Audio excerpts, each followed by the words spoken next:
चलिए आज हम लोग शुरू करने जा रहे हैं वेव ऑप्टिक्स। वेव ऑप्टिक्स से पहले हम लोग क्या पढ़े हैं? Ray optics. इसका मतलब 6A में हम लोग क्या पढ़े?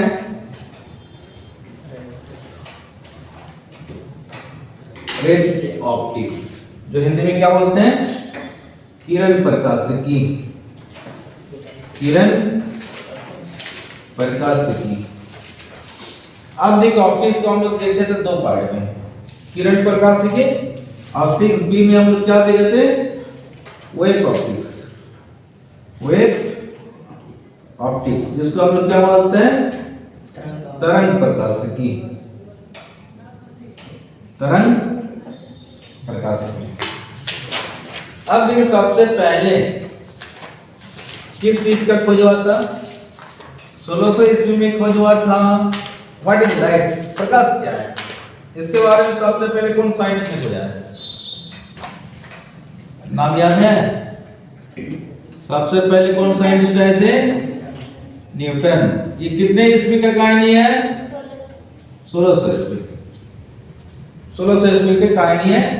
न्यूटन ने सबसे पहली बार क्या खोज किए थे? कि लाइट है। लाइट है क्या?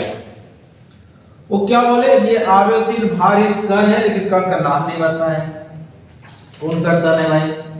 लेकिन इसके बारे में वो क्या क्या खोज करके चले गए। सबसे पहले किरण प्रकाशिकी में न्यूटन ने क्या बताया था कि प्रकाश सीधा गमन करती है। फर्स्ट स्टेप, प्रकाश सीधा गमन करती है। एक क्लासिकल ऑप्टिक्स में हम लोग यही पढ़े, मतलब पुराना फिजिक्स में, और अपडेट मतलब आधुनिक युग का फिजिक्स, जो मॉडर्न फिजिक्स बोलते हैं, जिसमें हम लोग पढ़ेंगे वेव ऑप्टिक्स का टाइम। अब देखिए इसमें हम लोग क्या पढ़े? प्रकाश का परावर्तन, प्रकाश का अपवर्तन, पूर्णांतरिक परावर्तन, वर्ण विक्षेपण। वर्ण विक्षेपण, ये सब चीज हम लोग रे ऑप्टिक्स में पढ़ चुके हैं। ये सब सिद्धांत किस सिद्धांत के आधार पर आधारित है? किरण प्रकाशिकी।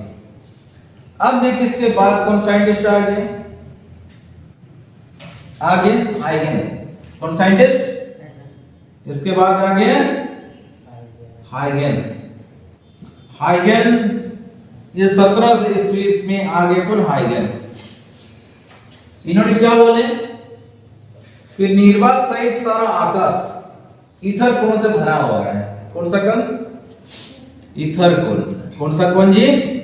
ईथर कोणों से भरा हुआ है। लेकिन ये ईथर कोण है कि नहीं है, इसके बारे में किसी ने खोजा ही नहीं था। लेकिन ये बोल के चले कि ईथर कोण का प्रकाश बना हुआ है, इसका वेग 3 लाख किलोमीटर पर सेकंड है, जो न्यूटन भी यही बात बोले थे।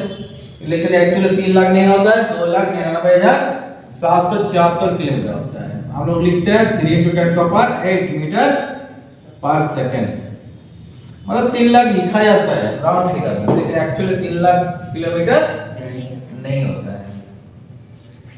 अब देखिए हाइगन ने फिर क्या किया? एक नया सिद्धांत का खोज लेके आ गए, जिसका नाम है प्रकाश का व्यतिकरण। क्या है? प्रकाश का व्यतिकरण। व्यतिकरण क्या है? जो इंग्लिश में बोलते हैं इंटरफेरेंस ऑफ लाइट। अब देखिए जब हम लोग पानी में तेल छिड़क देते हैं तो किस तरह का कलर दिखाई पड़ता है?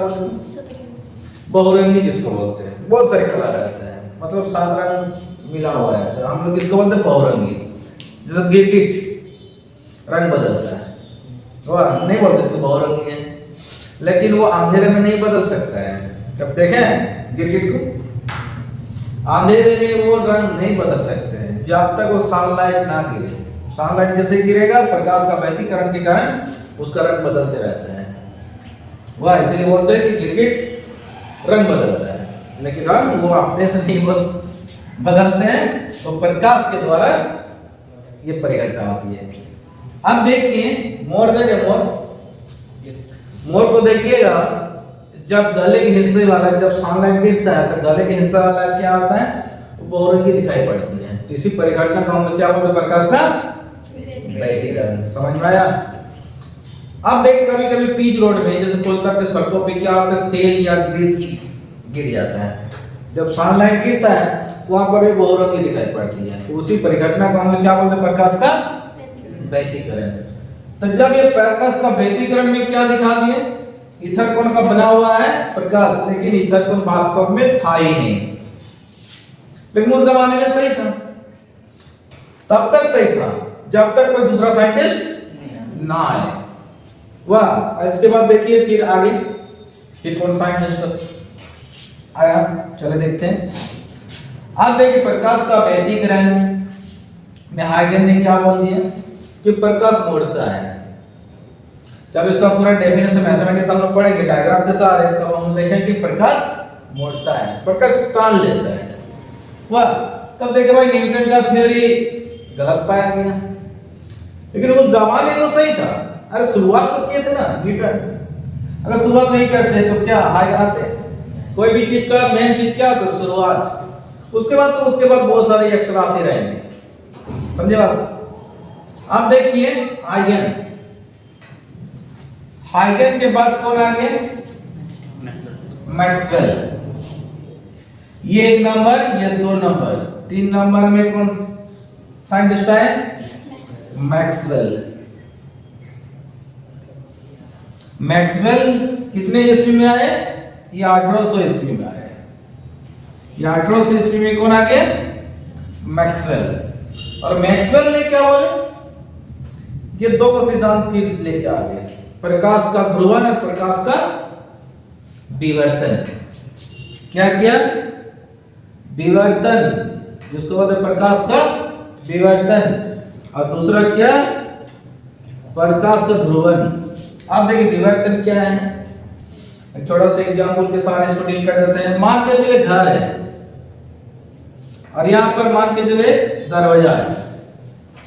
वाह, दरवाजे के चौड़ाई 3 फीट मान के चलिए। तो बाहर से अगर रात के टाइम टॉर्च मारेंगे तो लाइट अगर सीधा जा रही है तो लाइट यहाँ पर 3 फीट ना उजाला होना चाहिए ये दीवार में। लेकिन देख रहे भाई इस पॉइंट से ये प्रकाश मुड़ जाती है, इस पॉइंट से प्रकाश मुड़ जाती है। यहाँ पर कोई छिपकली रहेगा ना तो दिखाई पड़ जाती है। इसका मतलब क्या है? इसी परिघटना को क्या बोलते हैं? प्रकाश का विवर्तन। अब जब विवर्तन का घटना आ गया, किसने दिया था? मैक्सवेल। तो देखा भाई हाँ बिल्कुल प्रकाश मुड़ती है। फिर ध्रुवन का सिद्धांत क्या था? ध्रुवन में देखिए कि चमकीला प्रकाश को कम कर देती है। मतलब चमकीला प्रकाश कहां पर मिलता है? जैसे हम लोग देखते हैं सनलाइट, तो सनलाइट में भी हम लोग जैसे बाइक चलाते हैं, क्रिकेट खेलते हैं, तब क्या करते हैं? सन ग्लास पहन लेते हैं, मतलब काला चश्मा। तो काला चश्मा में क्या होता है कि चमकीला प्रकाश को कम करने की परिघटना को हम लोग क्या बोलते हैं? प्रकाश का ध्रुवन। ये सब देखिए आप खिड़की में भी आ रहे हैं, पोलराइड वाला कांच। अब रेल या फ्लाइट या बहुत सारे कार में भी वो कांच का उपयोग किया जाता है, जो बाहर से कुछ नहीं दिखता है लेकिन अंदर से पूरा साफ साफ नजर आती है। मतलब क्या है कि चमकीला प्रकाश अंदर नहीं आती है। समझे बात? इसके बारे में भी आगे हम लोग पूरा डिटेल में पढ़ेंगे। आप इस तरह इसका कहानी सुन लीजिए। अब प्रकाश का ध्रुवन में क्या याद रखना है कि चमकीला प्रकाश को कम कर देती है। बस इसी परिघटना को हम क्या बोलते हैं? प्रकाश का ध्रुवन। अब जब मैक्सवेल ने क्या बोले, ये कौन सा कण है भाई? तो मैक्सवेल बोले ये फोटोन कण है। कौन सा कण है? तो प्रकाश फोटोन कण का बना हुआ है। लेकिन भाई फोटोन कण तो है, ये 2 चीज सिद्धांत भी दे दिए। वाह, लेकिन तब न्यूटन फेल और हाइगन फेल हो गए। तो कौन साइंटिस्ट आ गए? अब आगे कौन आ गए? आगे मैक्सवेल। इसी प्रकार हम लोग एटॉम में भी पढ़ेंगे। 7 नंबर यूनिट 12 क्लास में हम लोग पढ़ेंगे डुअल नेचर ऑफ रेडिएशन। इस चैप्टर में क्या है, इसी का सिद्धांत को लेकर आगे चलेंगे। उसके बाद हम 8वां नंबर यूनिट में पढ़ेंगे एटॉम के बारे में। जब एटॉम के बारे में पढ़ेंगे ना तो जैसे जे थॉमसन का थ्योरी समझ में आएगा, क्या बोलेंगे? ये थ्योरी गलत है। उसके बाद जैसे रदरफोर्ड का सिद्धांत समझ में आएगा, फिर बोलेंगे ये भी गलत है। फिर उसके बाद नील्स बोर का जैसे समझ में आएगा, बोलेंगे ये भी गलत है। उसके बाद फिर 5 साइंटिस्ट आएंगे, लाइमन, बामार, पासन, ब्रैकेट, फोर्ड, तब जाके एटम के बारे में पूरा क्लियर है। उसी प्रकार लाइट में भी जैसे न्यूटन का थ्योरी समझ में आ गया रे ऑप्टिक्स में, बाद में क्या पता चला, ये थ्योरी गलत है। अरे भाई गलत है तो काहे हम लोग पढ़ेंगे, लेकिन जब तक नहीं पढ़ेंगे शुरुआत वाला पॉइंट तब तक आगे समझ में नहीं आएगा। समझ में क्या बोले, कोई भी चीज सही बनता तो गलत सही बनता है। एडिसन 1000 बार गलत किया तो विद्युत बल्ब का आविष्कार कर दिया। क्या एडिसन का नाम सुना है ना फिजिक्स में? तो वो खुद बोले तुम काम करते रहो, कुछ ना कुछ निर्माण होते रहेगा। समझे बात? उसी बात का यहाँ तक में न्यूटन भी फेल हो गए, हाइगन भी फेल, अब किसका नाम आ गया? मैक्सवेल। मैक्सवेल के बाद फिर एक साइंटिस्ट आ गए, कौन? आइंस्टीन। 19वीं शताब्दी का महानतम साइंटिस्ट है। और इन्होंने क्या दे दिया? फोटो इलेक्ट्रिक इफेक्ट, प्रकाश विद्युत प्रभाव। क्या सिद्धांत दे दिए? प्रकाश विद्युत प्रभाव। जब प्रकाश विद्युत प्रभाव क्या है, देखिए ये मान के चलिए धातु का प्लेट है, इसमें प्रकाश आके गिर रही है। प्रकाश भी क्या है? ऊर्जा है। अब पहले बता चुके, प्रकाश एक ऊर्जा का स्रोत है।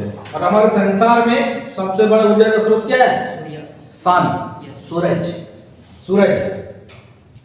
अब यहाँ पर मान लीजिए फ्री इलेक्ट्रॉन है, फ्री इलेक्ट्रॉन का हम क्या बोलते हैं? हर एक कक्षा में उसकी एनर्जी लेवल अलग अलग होती है। जैसे उसकी एनर्जी मिलता है दूसरे कक्षा में क्या होता है? जंप कर जाता है। इसको इलेक्ट्रॉन की एनर्जी मिलेगी तो क्या होगा? इसके प्लेट से ये बाहर आ जाएगा। इसी परिघटना को हम लोग क्या बोलते हैं? प्रकाश विद्युत प्रभाव। ये भी हम लोग 7 नंबर यूनिट में पढ़ेंगे, nature of matter and radiation में। ये वाला टॉपिक फिर हम लोग चर्चा करेंगे पूरा डिटेल्स में। आप देखिए आगे, जब इलेक्ट्रॉन को ऊर्जा मिलती है तो इलेक्ट्रॉन ऊर्जा लेके वो पृष्ठ से बाहर निकल जाती है। इसी परिघटना को हम लोग क्या बोलते हैं? प्रकाश विद्युत प्रभाव। अब ये सिद्धांत लेके आगे हम लोग बहुत सारे सिद्धांत हम लोग देखें, लेकिन जब आइंस्टीन आए ये तो सिद्धांत लेके चल गए, लेकिन फिर वो विवर्तन ध्रुवण में फिर फेल हो गया भाई। और आइंस्टीन फिर बोले ये फोटोन कौन का बना हुआ है? प्रकाश कौन का बना होता है? फोटोन कौन का बनाता है। समझ में आया? आप देखिए फोटोन कौन का तो बना हुआ भाई, ठीक है, मैक्सवेल में यही बात है, तो फोटोन कौन का बना हुआ है। लेकिन सिद्धांत सब क्लियर करिए, लेकिन एक में पास थे, फिर क्या किया? विवर्तन ध्रुवण में आइंस्टीन फेल हो गए थे। ये याद रखिएगा। और ये जितना कहानी हम सुना रहे हैं, ये कहानी से हर एक साल जैक बोर्ड में, झारखंड बोर्ड में एक सवाल ऑब्जेक्टिव हमेशा आते रहता है। हर एक साल देखिएगा क्वेश्चन बैंक में ये कहानी से एक क्वेश्चन आते रहता है, ऑब्जेक्टिव क्वेश्चन 1 नंबर के लिए। आप देखिए तब आइंस्टीन का थ्योरी भी हम लोग कैसे मानेंगे भाई? अरे पास करना तो सभी में पास करिए आप। इसके बाद पांचवा साइंटिस्ट कौन आ गए? De Broglie. डी ब्रोगली ने क्या बोले? जो द्वैत प्रकृति के हैं, द्वैत प्रकृति मतलब ड्यूअल नेचर। प्रकाश क्या है? वो क्या बोल दिए? Dual nature. ड्यूअल नेचर मतलब द्वैत प्रकृति। द्वैत प्रकृति क्या है चलिए बताते हैं। इसके बारे में हम लोग चैप्टर में पूरा डिटेल में पढ़ेंगे 7 नंबर यूनिट में, मतलब ऑप्टिक्स के बाद वाला यूनिट में क्या पढ़ेंगे? प्रकाश विद्युत प्रभाव का पूरा एक स्पेशल चैप्टर आएगा और उसमें फिर डी ब्रोगली का सिद्धांत भी हम लोग पढ़ेंगे। तो दोनों का सिद्धांत लेके फिर एक स्पेशल चैप्टर बन गया 12th क्लास में, nature of matter and radiation. उसमें नंबर कम है लेकिन फिर भी इंपॉर्टेंट चैप्टर है। और ये वाला चीज फिर बीएससी में और एमएससी में फिर आएगा। अब देखिए आगे ड्यूअल नेचर में क्या बोले डी ब्रोगली? वो बोले फोटोन कौन का बना होता प्रकाश, लेकिन कब तक? निर्वात में। क्या बोले? ये बोले निर्वात में फोटोन कौन की तरह काम करेंगे। और जब कोई पदार्थ पारदर्शी माध्यम में प्रकाश गमन करेगी तो वो किस तरह बिहेव करेगा? इलेक्ट्रॉन प्रोटॉन और न्यूट्रॉन की तरह बिहेव करेगा। समझे बात? संसार में कोई भी चीज बना होता है, कोई भी पदार्थ, तो किस चीज का बना होता है? इलेक्ट्रॉन प्रोटॉन और न्यूट्रॉन का बना होता है।